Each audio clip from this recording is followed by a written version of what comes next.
حضرت یحییٰ علیہ السلام اپنے والد حضرت زکریا علیہ السلام کی طرح اللہ کے برگزیدہ نبی تھے۔ آپ علیہ السلام کا نام خود اللہ جل شانہ نے تجویز فرمایا۔ ارشاد باری ہے، اے زکریا علیہ السلام، ہم تمہیں ایک ایسے فرزند کی بشارت دیتے ہیں جس کا نام یحییٰ ہوگا۔ اس سے پہلے ہم نے اس نام کا کوئی شخص پیدا نہیں کیا۔ گویا دنیا میں سب سے پہلے آپ علیہ السلام ہی کا نام یحییٰ رکھا گیا، اور آپ علیہ السلام اپنی صفات میں بھی سب سے منفرد تھے۔ حضرت یحییٰ علیہ السلام اپنے والد حضرت زکریا علیہ السلام کی دعاؤں کا ثمرہ تھے، جنہیں اللہ نے بڑھاپے میں اولاد عطا فرمائی۔ حضرت یحییٰ علیہ السلام کی والدہ عیشا اور حضرت مریم علیہ السلام کی والدہ حنا آپس میں حقیقی بہنیں تھیں۔ یوں حضرت یحییٰ علیہ السلام اور حضرت عیسیٰ علیہ السلام آپس میں خالہ زاد تھے۔ نیز حضرت یحییٰ علیہ السلام حضرت عیسیٰ علیہ السلام سے عمر میں 6 ماہ بڑے تھے۔ مکان بنایا، نہ شادی کی۔ حضرت یحییٰ علیہ السلام کثرت سے گریہ وزاری کیا کرتے، یہاں تک کہ آنسوؤں کی وجہ سے رخساروں پر نشان پڑ گئے تھے۔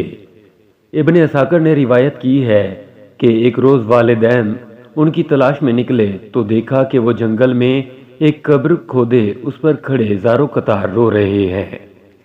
والدین نے فرمایا، بیٹے، ہم 3 دن سے تمہاری تلاش میں ہیں۔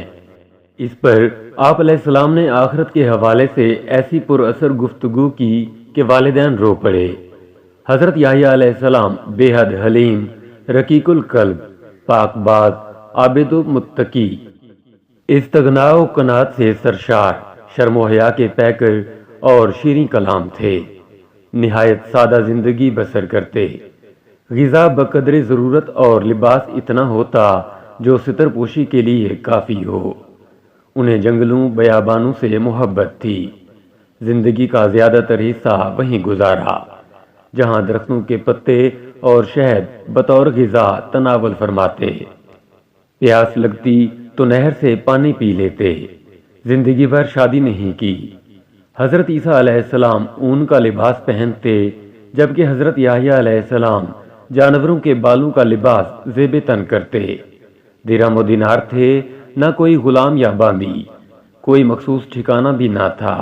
جہاں رات ہو جاتی وہیں بسیرا کر لیتے۔ حضرت جبرائیل امین علیہ السلام جنگل ہی میں وحی لے کر حاضر ہوئے۔ حضرت عبداللہ بن مبارک رحمۃ اللہ علیہ فرماتے ہیں کہ بچوں نے حضرت یحییٰ علیہ السلام کو بچپن میں کہا، آؤ چل کر کھیل کود کریں، تو آپ علیہ السلام نے فرمایا، ہم کھیل کود کے لیے پیدا نہیں کیے گئے۔ حضرت ربیع بن انس فرماتے ہیں کہ حضرت عیسیٰ علیہ السلام کی نبوت سب سے پہلے تسلیم کرنے والے حضرت یحییٰ علیہ السلام تھے۔ حضرت ابن عباس رضی اللہ تعالیٰ عنہ سے مروی ہے کہ رسول اللہ صلی اللہ علیہ وآلہ وسلم نے فرمایا، اولاد آدم علیہ السلام میں کوئی ایسا نہیں جس سے گناہ سرزد نہ ہوا ہو، سوائے حضرت یحییٰ علیہ السلام کے۔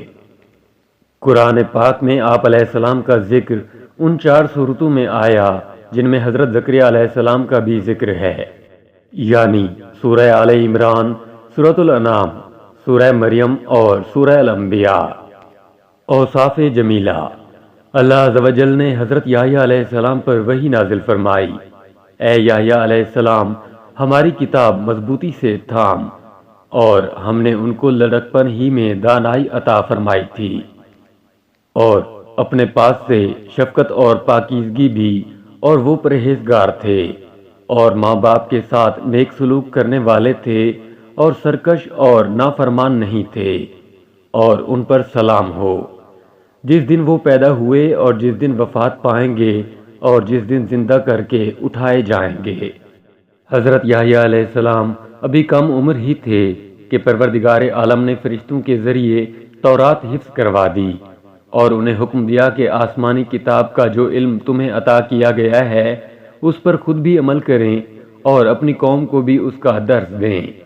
اس کے ساتھ ہی انہیں بچپن ہی میں علم و دانائی، عقل و حکمت، طہارت و پاکیزگی اور پرہیزگاری عطا فرمائی گئی، اور ان میں وہ تمام خوبیاں یکجا کر دی گئیں جو ایک نیک پارسا اور صاحب ایمان بندے کی شان ہے۔ گناہوں، نافرمانیوں اور سرکشی سے کوسوں دور، والدین کے فرما بردار اور مخلوق خدا کے خدمت گزار حضرت یحییٰ علیہ السلام اپنے والدین ہی نہیں، بنی اسرائیل کے لیے بھی اللہ تعالیٰ کا ایک بہت بڑا انعام تھے۔ آپ علیہ السلام کو اللہ تعالیٰ کی طرف سے تینوں حالتوں میں سلامتی ملی، یعنی پیدائش کے دن، موت کے دن اور یوم حشر۔ دراصل یہ تینوں مواقع کسی بھی انسان کے لیے سخت وحشت ناک ہیں۔ انسان ماں کے پیٹ سے نکلتے ہی ایک نئی دنیا دیکھتا ہے جو اس کی مختصر سی تاریک دنیا سے بہت زیادہ مختلف ہوتی ہے۔ موت کے دن اس کا واسطہ ایک اور دنیا سے پڑتا ہے۔ پھر جب اسے قبر سے زندہ کر کے اٹھایا جائے گا تو وہ اپنے آپ کو میدان حشر کی ہولناکیوں میں گھرا پائے گا۔ پس اس آیت میں ان تینوں مقامات اور مواقع پر اللہ تعالیٰ کی طرف سے حضرت یحییٰ علیہ السلام کے لیے سلامتی کا اعلان کیا گیا۔ 5 خاص صفات۔ سورہ آل عمران کی آیت 39 میں اللہ تبارک و تعالی نے حضرت یحییٰ علیہ السلام کی 5 خاص صفات کا ذکر فرمایا ہے۔ ارشاد باری تعالی ہے، ابھی وہ عبادت گاہ میں کھڑے نماز ہی پڑھ رہے تھے کہ فرشتوں نے آواز دی کہ زکریا علیہ السلام اللہ آپ علیہ السلام کو یحییٰ علیہ السلام کی بشارت دیتے ہیں، جن کے احوال یہ ہوں گے کہ وہ کلمۃ اللہ یعنی حضرت عیسیٰ علیہ السلام کی نبوت کی تصدیق کرنے والے ہوں گے، اور دوسرے مقتدائے دین ہوں گے، اور تیسرے اپنے نفس کو لذات سے بہت روکنے والے ہوں گے، اور چوتھے نبی بھی ہوں گے، اور پانچویں اعلیٰ درجے کے شائستہ ہوں گے۔ مولانا اشرف علی تھانوی فرماتے ہیں کہ حضرت عیسیٰ علیہ السلام کو کلمۃ اللہ اس لیے کہتے ہیں کہ وہ محض اللہ تعالیٰ کے حکم سے خلاف عادت بلا واسطہ باپ پیدا کیے گئے۔ اس طرح اپنے نفس کو لذت سے روکنے میں سب مباح خواہشات سے بچنا شامل ہے، جیسے اچھا کھانا، اچھا پہننا، نکاح کرنا وغیرہ۔ ضبط نفس کی صفت بیان کرنے سے بظاہر یہ معلوم ہوتا ہے کہ افضل طریقہ یہی ہے، حالانکہ احادیث سے نکاح کی فضیلت ثابت ہے۔ اس معاملے کی تحقیق یہ ہے کہ جس شخص کی حالت حضرت یحییٰ علیہ السلام کی سی ہو کہ اس پر آخرت کا خیال اس قدر غالب ہو کہ بیوی کی ضرورت محسوس کرے اور نہ ہی بیوی بچوں کے حقوق ادا کرنے کی فرصت ہو، تو ایسے شخص کے لیے یہی افضل ہے کہ شادی نہ کرے۔ اسی وجہ سے جن احادیث میں نکاح کی فضیلت آئی ہے ان میں یہ بھی قید ہے، جو آدمی نکاح کرنے کی قدرت رکھتا ہو اور زوجیت کے حقوق ادا کر سکتا ہو تو اس کے لیے نکاح کرنا افضل ہے، ورنہ نہیں۔ 5 باتوں کا حکم۔ حضرت حارث اشعری رضی اللہ تعالیٰ عنہ سے مروی ہے کہ رسول اللہ صلی اللہ علیہ وآلہ وسلم نے فرمایا، اللہ تعالیٰ نے حضرت یحییٰ علیہ السلام کو 5 باتوں کا حکم فرمایا کہ ان پر عمل کرو اور بنی اسرائیل کو بھی عمل کا حکم دو۔ لہذا انہوں نے بنی اسرائیل کو بیت المقدس میں جمع کیا اور ارشاد فرمایا، اللہ جل شانہ نے مجھے 5 باتوں کا حکم دیا ہے۔ نمبر 1، اللہ تعالیٰ کے سوا کسی کی عبادت نہ کرو اور نہ ہی اللہ کے ساتھ کسی کو شریک ٹھہراؤ۔ مشرک کی مثال اس غلام کی سی ہے جسے اس کے مالک نے اپنی رقم سے خریدا، مگر غلام جو کچھ کماتا ہے وہ مالک کی بجائے کسی دوسرے شخص کو دے دیتا ہے۔ اب تم ہی بتاؤ کون ایسے غلام کو پسند کرے گا؟ لہذا یاد رکھو، جب اللہ نے تمہیں پیدا کیا ہے اور وہی تمہیں رزق دیتا ہے تو تم پر لازم ہے کہ صرف اسی کی عبادت کرو اور اس کے ساتھ کسی کو شریک نہ ٹھہراؤ۔ نمبر 2، میں تمہیں نماز کا حکم دیتا ہوں، جب تم خشوع و خضوع کے ساتھ نماز ادا کرتے ہو تو اللہ تعالیٰ اپنا رخ تمہاری طرف کر لیتا ہے، لہذا جب نماز پڑھو تو کسی اور طرف دھیان مت لگاؤ۔ نمبر 3، میں تمہیں روزے رکھنے کا حکم دیتا ہوں، اللہ تعالیٰ نے اس کی مثال یوں دی ہے جیسے کسی جماعت میں ایک شخص کے پاس مشک کی پوٹلی ہو تو مشک خود بخود پوری جگہ کو مہکا دے گی۔ بے شک روزے دار کے منہ کی بو اللہ کے نزدیک مشک سے بھی زیادہ معطر، مقبول اور پسندیدہ ہے۔ نمبر 4، میں تمہیں صدقے کا حکم دیتا ہوں۔ اس کی مثال ایسی ہے کہ کسی شخص کو دشمنوں نے اچانک آ دبوچا ہو اور اس کے ہاتھوں کو گردن سے باندھ کر قتل کرنے کے لیے چلے جا رہے ہوں۔ اس نا امیدی کی حالت میں وہ کہے گا کہ کیا میرا پورا مال لے کر میری جان بخشی ہو سکتی ہے، اور اسبات میں جواب پا کر جان کے بدلے ساری دولت قربان کرنے کو تیار ہو جائے گا۔ نمبر 5، پانچواں حکم یہ ہے کہ دن رات کثرت سے اللہ کا ذکر کرتے رہا کرو۔ اس کی مثال ایسی ہے کہ ایک شخص جو دشمن سے بھاگ رہا ہو اور دشمن تیزی سے اس کے تعاقب میں ہو، وہ شخص بھاگ کر کسی مضبوط قلعے میں پناہ گزین ہو جائے۔ حضرت یحییٰ علیہ السلام کا سر رکاسہ کی نظر۔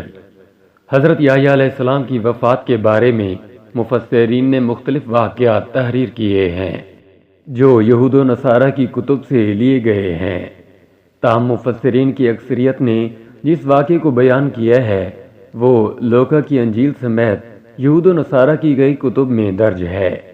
اس کا خلاصہ یہ ہے کہ یہودیہ کا بادشاہ ہیرود ایک عیاش شخص تھا جس کی وجہ سے پورے ملک میں فسق و فجور پھیل رہا تھا۔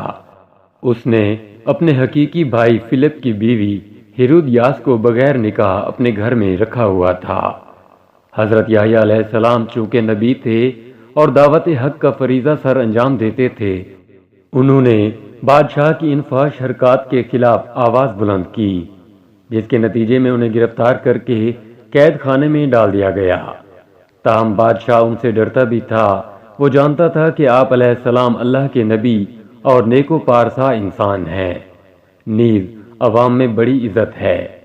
لیکن بادشاہ کی داشتہ ہیرودیاس حضرت یحییٰ علیہ السلام کی تعلیمات کو اپنے اور اپنی جیسی دوسری بدکار عورتوں کے لیے بہت بڑا خطرہ سمجھتی تھی، چنانچہ وہ آپ علیہ السلام کی جان کے درپے ہو گئی۔ اسی اثناء میں بادشاہ کی سالگرہ کے سلسلے میں محل میں رقص و موسیقی کی محفل جمی، جس میں ہیرودیاس کی جوان سال خوبصورت بیٹی نے رقص کے ہی جان خیز تیر چلا کر بادشاہ کو اپنے جال میں پھانس لیا۔ بادشاہ نے خوش ہو کر اس سے کہا، مانگ کیا مانگتی ہے؟ بیٹی نے اپنی ماں سے مشورہ کیا، وہ تو پہلے ہی سے ایسے موقع کی طاق میں تھی، لہذا بیٹی سے کہا، یحییٰ علیہ السلام کا سر مانگ لے۔ بیٹی نے بادشاہ کے سامنے ادب سے جھک کر عرض کیا، اے بادشاہ سلامت، مجھے یحییٰ علیہ السلام کا سر تھال میں رکھ کر منگوا دیجیے۔ بادشاہ یہ سن کر غمگین تو ہوا، مگر محبوبہ کی بیٹی کی فرمائش کیسے رد کر سکتا تھا؟ چنانچہ اس نے فوراً قید خانے سے حضرت یحییٰ علیہ السلام کا سر کٹوا کر منگوایا اور ایک تھال میں سجا کر محبوبہ کی رقاصہ بیٹی کی نظر کر دیا۔ کہتے ہیں کہ دمشق کی جامع مسجد بنی امیہ کے حال میں آپ علیہ السلام کا سر مبارک دفن ہے۔ اموی خلیفہ ولید بن عبد الملک نے یہ مسجد تعمیر کروائی تھی۔ مورخین نے لکھا ہے کہ دوران تعمیر یہاں ایک غار دریافت ہوا۔ اطلاع ملنے پر خلیفہ خود غار میں داخل ہوئے تو دیکھا کہ ایک صندوق میں انسانی سر رکھا ہوا ہے اور صندوق پر تحریر ہے، یہ حضرت یحییٰ علیہ السلام بن زکریا علیہ السلام کا سر ہے۔ ان کا چہرہ اور بال اپنی اصلی حالت میں تھے، یوں لگتا تھا جیسے ابھی شہید ہوئے ہوں۔